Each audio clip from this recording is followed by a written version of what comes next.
Kalau kita punya tujuan, maka harta itu akan jadi babunya kita, akan jadi pembantunya kita. Tapi kalau kita nggak punya tujuan, kita jadi babunya dia. Kita ya, disuruh-suruh sama dia. Iya, dia minta ayo cari terus. Sampai akhirnya itu cuma kayak angka doang kan.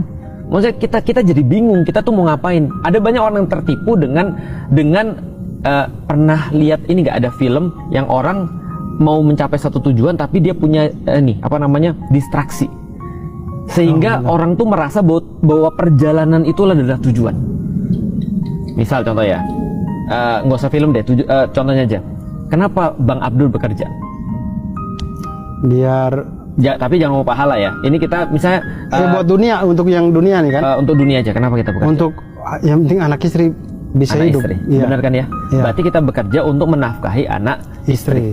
Pertanyaannya, berapa banyak laki-laki yang pergi bekerja terus pulang dia bilang urus anakmu, aku udah capek. Paham nggak maksudnya? Iya. Berapa banyak laki-laki yang merasa bahwasanya dia tugasnya bekerja? Dia tuh tugasnya bukan bekerja loh. Tugasnya itu mendidik anak istrinya. Cuman kan nggak bisa kalau nggak dikasih makan. Iya. Maka kita bekerja itu untuk supaya kita bisa didik istri dan anak kita. Berarti tugas kita sebenarnya itu ketika buka gagang pintu rumah itu baru tugas. Terus dari tadi ngapain? Pengantar. Mukaddimahnya itu dari jam 8 sampai jam 5 sore itu mukaddimahnya. Kapan kita baru sadar? Kapan biasa orang baru sadar bahwa kayaknya aku terjebak dalam suatu perantara deh.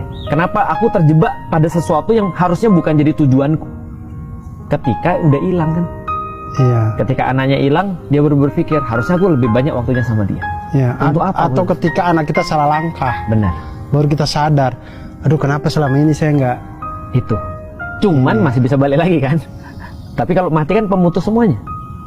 Nah, bagaimana caranya kita tuh menyadari itu semua sebelum kita mati? Itulah ilmu.